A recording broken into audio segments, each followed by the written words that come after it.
کوئی اگر لیڈر جب بنتا ہے تو وہ لیڈر تب بنتا ہے جب لوگ اس کی عزت کرتے ہیں. کوئی اپنی ڈنڈے سے عزت نہیں کروا سکتا. عزت ایک تو اللہ دیتا ہے اور اللہ دیتا ہے آپ کے اعمال کی وجہ سے, آپ کے کردار کی وجہ سے.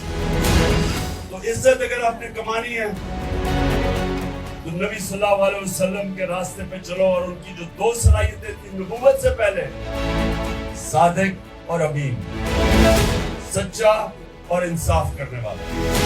لیڈر کے لیے دو اور صلاحیتیں چاہیے.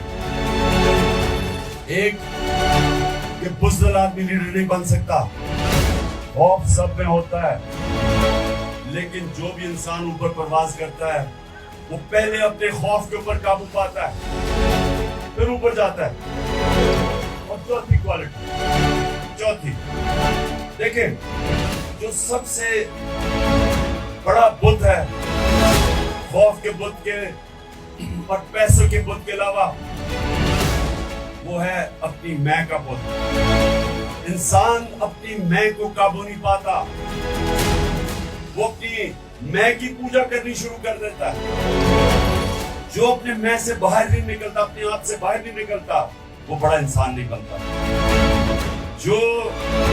جس کی سوچ اپنے سے بڑی نہیں ہے وہ لیڈر نہیں بن سکتا.